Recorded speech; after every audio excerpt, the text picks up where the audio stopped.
సింహాచలం అప్పన్న గుడిలో జరిగిన ఘోర కలికి కాంట్రాక్టర్ కింది స్థాయి ఉద్యోగులను బలిచేసే ప్రయత్నాలు జరుగుతున్నాయా? తిరుపతి తొక్కిసలాట గోశాలలో గోవుల మరణాలపై జరిగిన విచారణకు భిన్నంగా ఇక్కడ ఎందుకు జరుగుతోంది? తిరుపతిలో చేయని బహిరంగ విచారణ సింహాచలంలో ఎందుకు చేస్తున్నారు? కేవలం కింది స్థాయి ఉద్యోగులు కాంట్రాక్టర్ను మాత్రమే ఎందుకు విచారిస్తున్నారు?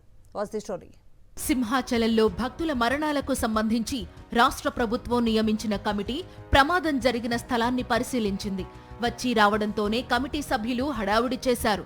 విచారణ పేరుతో దిగువ స్థాయి అధికారులు కాంట్రాక్టర్ను బహిరంగంగా విచారించారు. ఈ 10 నెలల కాలంలో జరిగిన అనేక విచారణలకు భిన్నంగా తాజా విచారణ జరగడంపై అనేక అనుమానాలు వ్యక్తమవుతున్నాయి. తిరుపతిలో వైకుంఠ ఏకాదశి సందర్భంగా జరిగిన తొక్కిసలాటపై ఎక్కడా బహిరంగంగా ఎవరినీ విచారించలేదు. ఇప్పటికీ ఆ విచారణ అతీగతి లేదు. సింహాచలంలో జరిగిన మరణాలపై ప్రభుత్వ తీరు పట్ల పెద్ద ఎత్తున విమర్శలు తలెత్తాయి. ప్రభుత్వ నిర్లక్ష్య వైఖరే ప్రమాదానికి కారణమనే విమర్శలు వెల్లువెత్తాయి.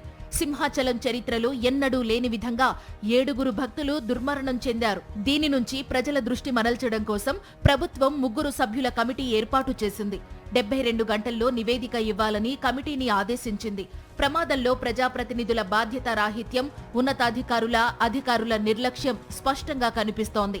చందనోత్సవానికి సమయం దగ్గర పడుతుండటంతో ఆదరాబాదరాగా పనులు చేయించారు. కాంట్రాక్టర్కు ఇష్టం లేకపోయినా తాను పనులు చేయనని చెప్పినా ఎండోమెంట్, టూరిజం అధికారులు కాంట్రాక్టర్ లక్ష్మణరావుపై ఒత్తిడి తెచ్చారు.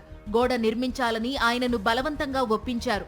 చందనోత్సవానికి సమయం దగ్గరగా ఉన్నందున తాను గోడ నిర్మించలేనని కాంట్రాక్టర్ లక్ష్మణరావు అధికారులకు స్పష్టం చేశారు.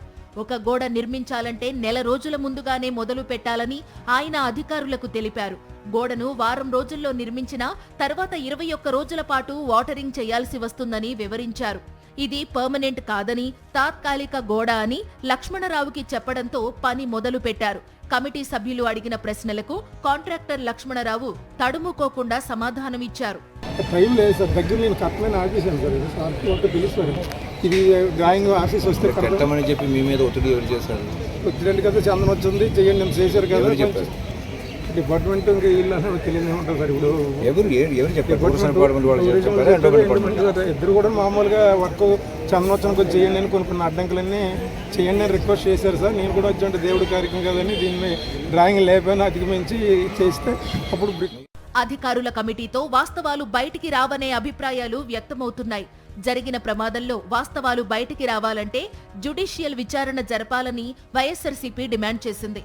ప్రమాద స్థలాన్ని పరిశీలించిన వైఎస్ఆర్సీపీ సీనియర్ నేత, మండలిలో ప్రతిపక్ష నేత బొత్స సత్యనారాయణ న్యాయ విచారణ జరిపించాలని డిమాండ్ చేశారు. ఇలాంటి ఎంక్వైరీ పనికిరావు, జ్యుడిషియల్ ఎంక్వైరీ చేయండి అని చెప్పి వాస్తవాలు బయటకు వస్తే ఎవరు ఇచ్చారో ఇన్స్ట్రక్షన్స్, ఏ విధంగా జరిగాయో, ఏ విధంగా బుగ్గుతో కట్టమని చెప్పారో, ఏ విధంగా ప్రయాస్ వీటికి కట్టారో, ఎందుకు వారం రోజుల్లో కట్టవలసి వచ్చిందో, అంతకుముందు ఎందుకు కట్టలేదో. ప్రభుత్వం నియమించిన కమిటీ సభ్యులు ఒక లక్ష్యంతో పనిచేస్తున్నారనే ఆరోపణలు వినిపిస్తున్నాయి. ఈ విచారణ వల్ల వాస్తవాలు బయటకు రావని, అసలు దోషులు తప్పించుకుంటారని, అందుకే జ్యుడిషియల్ విచారణ అయితేనే వాస్తవాలు వెలికి వస్తాయని వైఎస్ఆర్ కాంగ్రెస్ పార్టీ నాయకత్వం స్పష్టం చేస్తోంది.